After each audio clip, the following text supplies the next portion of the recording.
Assalamualaikum warahmatullahi wabarakatuh. Selamat malam. Perkenalkan, nama saya Dodi Setianto dari Prodi S1 PJJ Informatika. Pada kesempatan malam ini saya ingin menyampaikan mengenai ulasan eh, terkait dengan tugas dari mata kuliah Bahasa Indonesia Universitas Cyber Asia.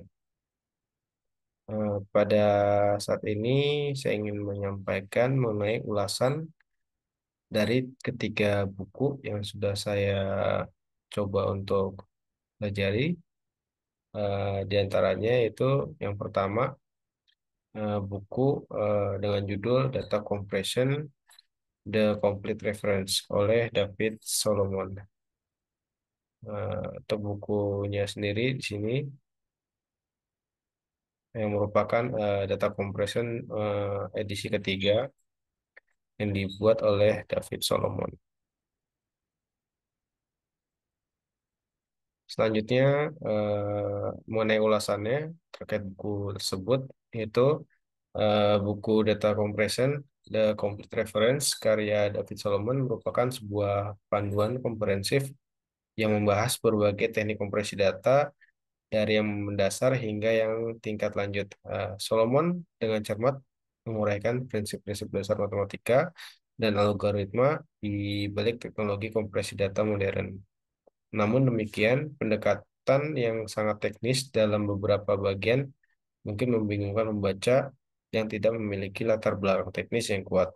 Meskipun demikian, kelebihan utama buku ini terletak pada kelengkapan informasi dan penggunaan studi kasus yang relevan untuk mengilustrasikan aplikasi dari setiap teknik yang dibahas.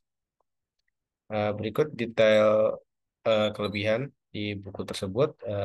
Yang pertama itu penyajian yang komprehensif dari berbagai teknik kompresi data. Kemudian penggunaan contoh kasus yang relevan untuk memperkuat pemahaman. Dan menurut saya kekurangannya sendiri itu kadang-kadang terlalu dalam secara teknis, membuatnya sulit dipahami oleh pembaca yang belum berpengalaman. Kemudian alasan saya memilih buku ini yaitu karena keunggulannya dalam mengulas teknik kompresi data secara menyeluruh, sesuai dengan fokus pada pemahaman mendalam yang dibutuhkan dalam bidang komputer dan teknik informatika. Lalu selanjutnya yang kedua itu buku dengan judul Artificial Intelligence: A Modern Approach oleh Stuart Russell and Peter Lervig. Berikut adalah bukunya. Eh, di sini juga merupakan edisi keempat untuk Artificial Intelligence: A Modern Approach.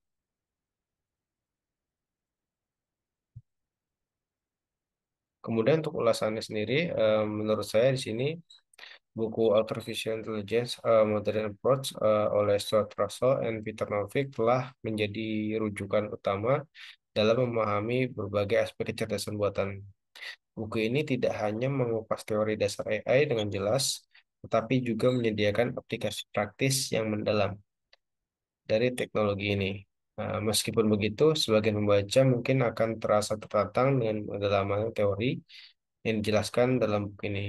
Kelebihan utama buku ini adalah pendekatan komprehensifnya terhadap AI, sementara kekurangannya terletak pada kompleksitas yang bisa membuat pemahaman awal menjadi lebih sulit. Kemudian poin pentingnya menurut saya mengenai kelebihannya itu yang pertama, pembahasannya yang menyeluruh tentang teori dan aplikasi kecerdasan buatan. Kemudian penyajian studi kasus yang mengilustrasikan konsep-konsep teori dengan baik.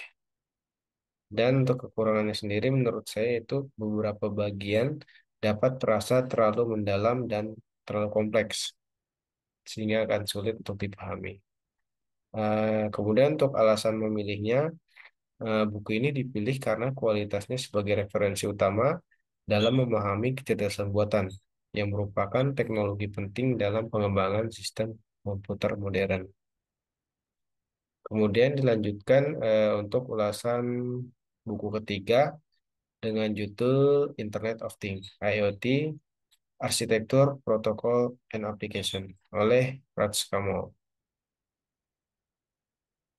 Berikut bukunya. Internet of Things, Arsitektur, and Design Principle. oleh Dr. Raj Kamal.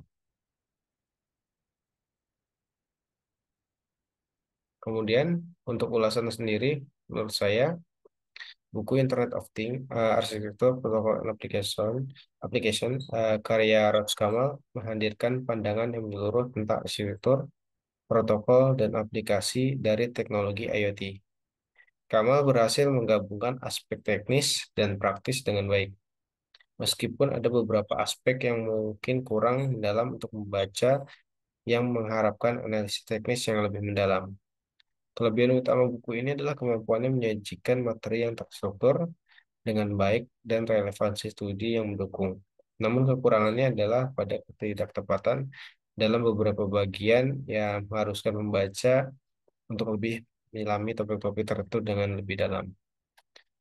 Dan poin-poin kelebihannya menurut saya yang pertama itu penyajiannya terstruktur dan jelas tentang berbagai aspek IoT sendiri.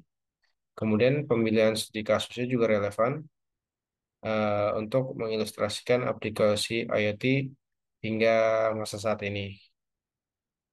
Kemudian untuk kekurangan sendiri itu beberapa aspek teknik mungkin kurang mendalam untuk pembaca yang mungkin bahkan berpengalaman. Kemudian untuk alasan memilih buku ini itu karena sesungguhnya dalam memberikan pemahaman yang komprehensif tentang arsitektur, protokol, dan aplikasi IoT yang relevan dengan perkembangan teknologi informasi saat ini. Mungkin itu saja mengenai ulasan-ulasan dari ketiga buku yang sudah saya lihat, antara lain tentang data compression, tentang artificial intelligence, dan internet of things. Mungkin itu saja. Terima kasih atas perhatiannya. Wassalamualaikum warahmatullahi wabarakatuh.